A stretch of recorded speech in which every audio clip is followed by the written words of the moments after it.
12 orang yang ngomong sembarangan, satu orang akhirnya dia hilang selama 1 minggu. Itu di atas kepala lu itu ada cewek rambutnya panjang putih ya, tapi mukanya nggak kelihatan gitu.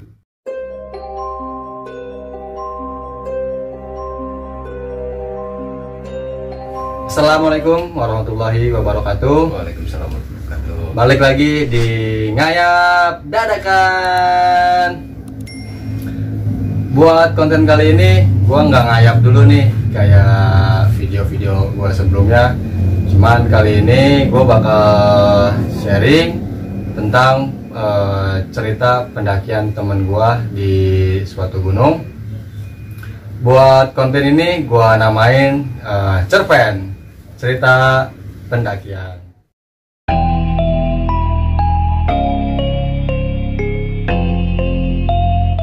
Oke, di sebelah gua udah ada teman gua, sekaligus dia juga menjadi narasumber buat cerita kita kali ini dengan abang siapa?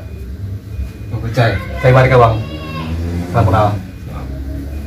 Nah, Bang Kucai ini dia bakal sharing ke kita semua tentang pengalaman mistis dia di Gunung Gede. Buat selengkapnya langsung kita sambung ke Bang Kucai. Ya, Bang Kucai, langsung kita ke ceritanya. Gua mendaki Gunung Gede itu tanggal 18 bulan Oktober 2017 via Putri. Gua registrasi itu di Cibodas. Registrasi itu kalau nggak salah buka jam 9 atau jam setengah 10 lah, aku udah buka. Gua registrasi, saya registrasi itu sekitar jam 9, kalau nggak setengah 10 lah, arah Gunung Putri. Naik angkot itu. Oke. Gua naik angkot, nah itu masih ceria lah, masih banyak tawa apalah. Nah, udah sampai di Putri itu sekitar ya setengah 11 lah. Gua mulai registrasi ngasih simaksi. Nah, gua kasih simaksi, gua mulai pendakian lah itu. Mulai pendakian. Nah, Bang ini daki berapa orang? Gua mendaki itu sekitar 8 orang. 8 orang. Ya, gua 8 orang mendaki. Gua sama temen gua yang baru itu 2 orang. Gua aja udah mulai jalan nge-trek lah, udah masih ceria, semua pada masih santai lah, masih enak lah jalan. Sampai di pintu rimba itu gua mulai ngerasa gua itu sakit, kayak sakit lah, berat badan gua semua. Ya akhirnya gua stop di situ. Gua sampai ngebilang sama temen gua, kayaknya gua nggak kuat lah mendaki, gua nggak kuat, rasanya gua pengen turun aja. Karena temen gua bilang, ayo lah naik, gua baru pertama kali nih. Ya udah, nih yang penting tas gua bawain dulu nih, nanti kalau gua udah enakan baru dah gua yang bawa lagi. Akhirnya tas gua itu dibawain sama temen gua, Bang. Cuman dari bawah itu sebelum berangkat ke Gunung Gede emang lagi sakit atau emang abang fit kondisinya? Kondisi fit, bener-bener wah masih enak lah, badan masih kuat lah, ibarat kuat. Masih tas temen gua, akhirnya gua pakai tas temen gua tuh, gua yang kecil. Baru berapa ratus meter lah dia juga nyerah. Tas gua akhirnya nyerah, dia nyerah. Akhirnya gua istirahat kalau nggak salah di pos, ada kalau nggak salah kayak shelter yang hancur, kalau nggak salah sebelah kiri. Dan itu gua biar istirahat situ. Akhirnya tas yang gua bawa lagi, dia udah nggak kuat katanya, nggak kuat gua tas lu katanya. Ya udah, akhirnya gua bawa lagi. Gua jalan itu udah sampai Muara Suken. Gua ketemu pendaki dari itu 2 orang. Beda rombongan tuh ya? Ada rombongan 2 orang, dia udah modal headlamp 1 lah sama tas kecil. Akhirnya gue tanya-tanya sembari gue jalan, sembari gue tanya-tanya lah tuh yang bocah 2 orang itu, lu mau mendaki Bang? Mendaki itu kan sampai, iya Bang, tapi temen saya temen Cibodas. Ya gue bilang lu gak bakal ketemu, kalau lu lihat sini gak bakal ketemu. baru pulang kerja langsung nggak tahu temennya itu lewat Cibodas, dia komunikasi ya udah akhirnya gua ajak bareng sampai di dekat Surken itu, mau ke arah pintu Surken itu sekitar jam 7 malam kalau nggak salah, jam 7 malam. Jadi abang jadi bersepuluh ya? Iya, jadi 10 orang tuh gua jalan, gua akhirnya nanya sama temen gua, nanya lah sama tukang warung di situ, kalau mau ngecamp di dekat mata air itu kira-kira berapa jam? Kalau menurut gua ya paling nggak sampai setengah jam lah ibaratnya. Dari pintu rimba ke mata air, dari pintu Surkena itu mata air. Akhirnya gue jalan itu, gue bener terasa itu gue kayak muter di situ juga, terasa muter situ. Akhirnya gue sampai itu jam 9 malam. 9 malam gue akhirnya buka tenda di situ. Udah di mana aja, yang penting kita tenda lah di sini. Karena gue bawa 2 tenda doang. Tenda itu kapasitas 2 orang sama kapasitas 4 orang lah. Karena gue masukin itu yang kapasitas 2 gue masukin 4 orang, yang kapasitas 5 gue masukin 6 orang. Udah itu era udah jadi kayak full ya bang? bukan full lagi tuh mah, parah. Gue habis bangun tenda, gue masak, gue makan bareng-bareng lah, gue masak bareng-bareng, gue makan bareng-bareng sama temen gue. Dah akhirnya sebagian dia istirahat pada tidur, mungkin pada capek. Gue juga sebenarnya gue capek, tapi gue diajak foto lah, akhirnya gue foto. Nah temen gue yang moto itu kayak ngelihat sosok orang tinggi gede tuh di belakang temen gue yang dipoto.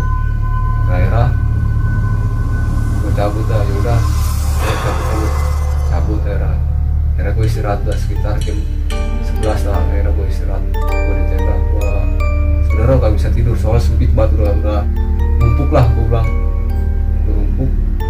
Akhirnya gue paksain buat tidur, gue bangun. Temen gue ngajakin muncak lah, ya gue orangnya mageran gue, tapi gimana ya kalau soal muncak ya view-nya itu juga, gue bilang ya udah. Akhirnya gue muncak itu jam 10 pagi. Jam 10 pagi gue muncak sampai atas itu sekitar jam setengah 12 sampai setengah 12 jam 11an lah gue sampai. Gue foto-foto di atas, gue foto-foto. Akhirnya gue ngumpul lagi, bikin kopi di situ, bikin kopi di puncak.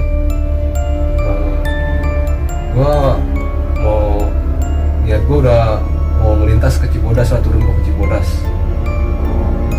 Barang-barang gue udah packing. Akhirnya gue bilangin ke temen-temen gue, kita turun jam 1 siang. Soalnya gue udah biasa turun itu dari gede itu jam 1 siang sampai bawah itu jam 5 sore. Paling lambat itu ya jam 5 sore. Sampai kandang barak itu sekitar jam 3 sampai setengah 4 lah. Temen gue sembari nungguin gue yang lagi BAB. Setelah gue BAB tuh gue langsung gue ajakin turun, ayo kemalaman kita. Soalnya udah firasat gue udah gak enak, soalnya dari puncak sampai bawah ini udah sekitar jam 3 gitu. Gue gak ketemu orang turun, gak ketemu orang naik sama sekali. Jadi pas lu lintas ke Cibodas gak ketemu orang naik, gak ketemu orang turun? Iya. Padahal itu weekend ya bang? Weekend. Akhirnya gue turun dari kandang badak itu, kandang badak gue jalan lagi, nggak istirahat lah itu, nggak istirahat tuh di kandang batu udah sekitar jam 5 sampai jam 5 lah, sekitar jam 5 sampai jam 5 itu gue sebentaran di kandang batu itu. Nggak ada yang camp sama sekali, Akhirnya gue turun ke pemandian air panas. Ayo yang mau berendam di air panas buruan, malaman kita. Rasa gue udah gak enak, soalnya udah sekitar baru sampai itu udah jam 5. Itu gue berjarang buat istirahat, padahal jarang gue berjarang istirahat. akhirnya gue turun tuh sampai pemain air panas. Akhirnya temen gue pada mandi lah itu di situ sampai mandi. Gue cuma berendam kaki doang, gue mau ngerasain gimana. Udah lama lah nggak berendam air panas. Nah gue udah selesai pakai sepatu, temen gue masih berendam. Gue bilang ayo naik, udah sore nih, tahu kemalaman. Terus gue bilang gitu aja. Akhirnya gue ngeliat burung tuh bang, gue ngeliat burung sepintasan doang di depan gue. Tiba-tiba pas gue lihat lagi, burung itu udah hilang. Gue nggak ngeliat jam itu sebenarnya, nggak ngeliat jam, gue kira aja udah baru jam 5:30 lah. Akhirnya gue temen gue udah selesai semua, ayo turun, kita turun langsung. Akhirnya gue turun, baru sampai air panas itu, air panas yang ada talinya itu. Oh iya, tahu gua. Yang jurang ya bang? Ya, sampai jurang itu tiba-tiba ajan lah, ajan maghrib. Gua udah ngebilangin ke teman gua, yaudah istirahat dulu. Gua bilang istirahat dulu, ajan maghrib nih, gak enak juga. Udah ya, jalan aja. Gas aja udah, laut malaman juga. Ya udah, setelah dah, bukan setelah gua masih jalan sekitar di shelter berapa itu, sebelum shelter lah ada bener kayak semacam shelter itu. Gua ketemu shelter itu juga. Udah dari situ udah aneh lah, gua bilang udah aneh. Gua turun sekitar jam 7-an itu, akhirnya gue ditawarin. Tadinya gue ada di posisi tengah ya sebagai leader, jadi gue ada di belakang. Gara-gara temen gue takut dengar suara tawa lah, dengar semua, hampir dengar semua tuh tawa. Suara tawa itu hampir dengar semua, hampir dengar semua. Akhirnya gue paling belakang, ya udah gue paling belakang. Sampai temen gue yang depan itu dengerin musik sampai saking takutnya. Musik itu volumenya digedein sampai di setel itu musik. Dirasa gue udah bener-bener gak enak. Gue pikir gue bukan paling belakang lah, gue pikir di belakang gue itu ada suara tapak kaki lah. Gue sampai nengok ke belakang. Gue takutnya itu pas gue nengok ke belakang, di depan gue udah kagak ada. Gue takut sebenarnya udah takut juga. Gue udah ngerasain itu masih ada suara jalan orang. Gue liat mungkin mikir gue udah biarin lah. Sampai di pertigaan Ciberem itu gue sekitar jam 9 lah. Nah, kalau gua pertigaan yang ada shelternya ya bang? Nah ada shelternya. Ya, Gue istirahat. Pertigaan itu kita arah, kalau kita dari atas ke kiri arah Ciberem, Curug Ciberem ya? Curug Ciberem. Karena gue istirahat di situ sebentar, tapi gue nggak di shelternya. Gue akhirnya agak depan dan ke jalan Percis, jalan Percis, karena gue udah ngerasain itu kayak gue banyak di situ, banyak ada yang mantau, kayak udah makin gak enak aja. Ada kayak banyak ada yang mantau lah. Gue dalam hati gue, ini gue ngapa, ini ada apa gitu. Ya udah kita turun aja lagi ya. Temen gue sampai nanya, ini lama banget guys, baru naik ya kan, lama banget. Ini lu tahu kan, lu udah pernah sini gak? Ini pertigaan Curug Ciberem. Oh iya udah pernah gue. Iya ini pertigaannya. Kira-kira jam berapa kita sampai? Kita 1 jam lah turun. Ya benar, kami bilang gitu. Ya udah akhirnya gue turun. Ternyata itu jam sekitar sampai jembatan itu udah mulai, baru sampai jembatan Percis lah itu. Mulailah agak diteror. Gue bilang ya udah. Itu makin lama jalan itu makin lama kayak masih ada yang ikutin aja. Terus akhirnya gue berhenti itu di danau di Percis, di shelter. Gue duduk di shelter itu di bawah pelang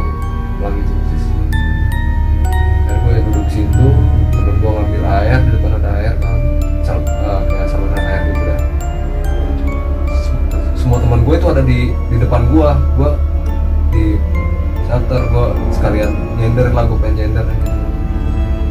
Baru duduk sebentar itu tiba-tiba temen gue bilang, ayo cai cabut cabut. Baru ibaratnya baru nempel lah di teras itu, gue baru nempel gitu langsung tuh. Gue mikir apa ini gitu. Padahal dia dari atas juga udah ngeluh capek gitu kan, ngajakin istirahat aja. Gue pas bilang gue ngajakin istirahat, dia malah ngajakin jalan gitu.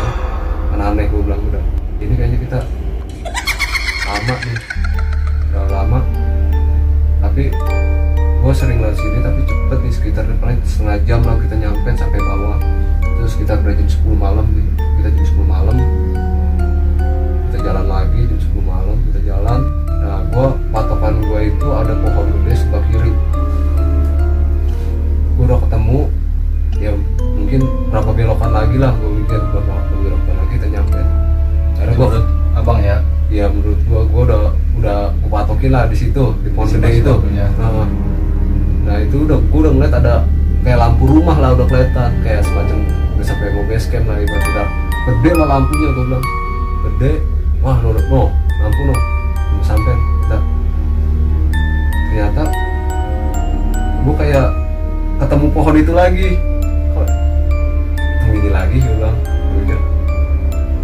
ya udah mungkin sama kali pohonnya, gue mikirin.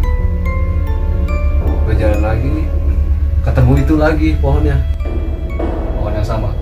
sama. Itu yang rasain lu sendiri doang apa teman-teman juga rasain? Menurut gua doang.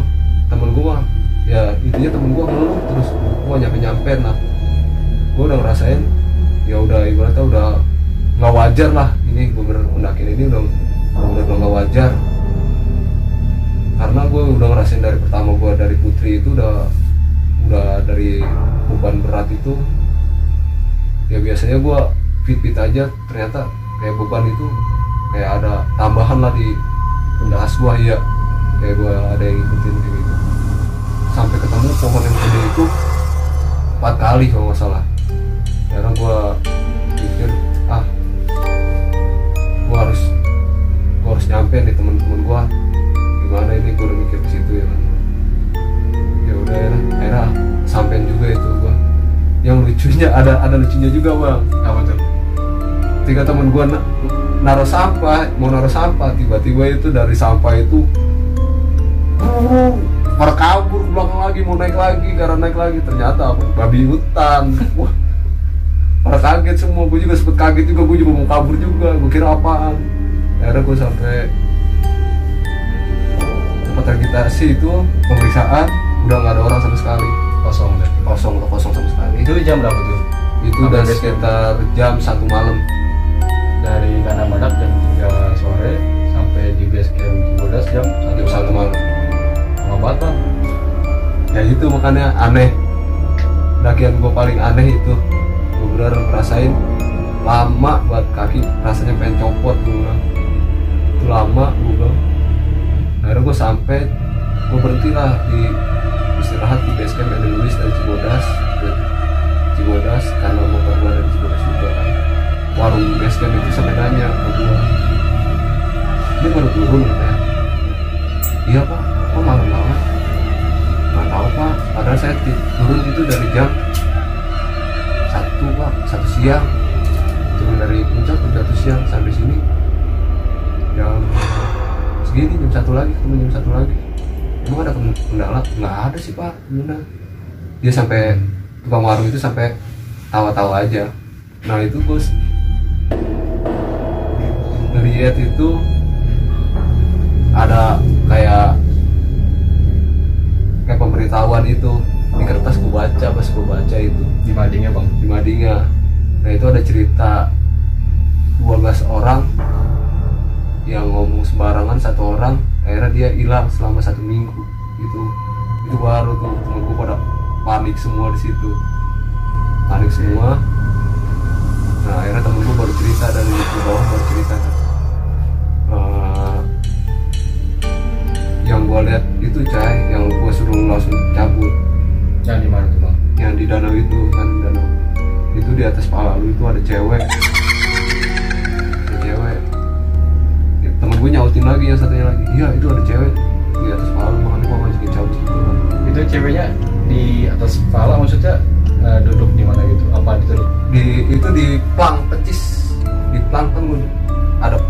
putih itu tinggi, gue duduk di bawah, dia kayak semacam di atas kepala gue itu di langit, dia persis atas langit itu.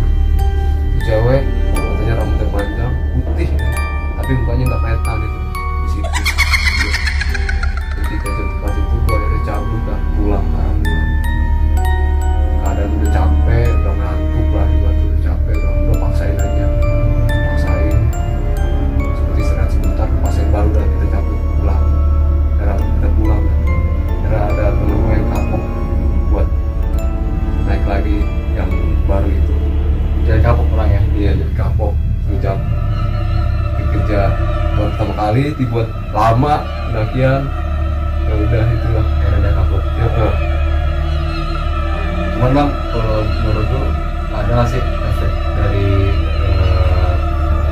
imbas lu jalan maghrib, atau ya yang kita tahu sih ya, maghrib itu kan pergantian dari siang ke malam, dan di waktu-waktu itu memang nggak cuma di gunung sih, semua tempat biasanya itu ya yang lagi aktivitas diberhentiin dulu atau istirahat dulu, baru kita mulai lagi aktivitas setelah azan maghrib. Kalau kata lu, ada nggak sih impact dari lu menghiraukan maghrib itu yang lu terus jalan? Gue percaya lah, ibarat kata nenek-nenek gue mau gue lah, kalau maghrib mendingan di rumah, gak usah mana-mana gitu lah. Gue menurut gue ya, dari mungkin juga ya temen gue bisa juga dari perkataan juga, dia dari perkataannya kan udah dari pertama juga perkataannya udah ngantur lah kemana-mana, mungkin dari situ efek situ juga bisa gue jadi dibikin lama gitu.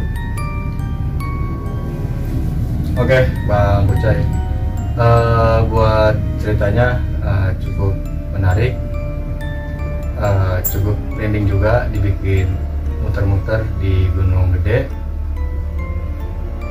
Kalau Bang Bucai, dari cerita dan pengalaman yang abang rasain nih, ada nggak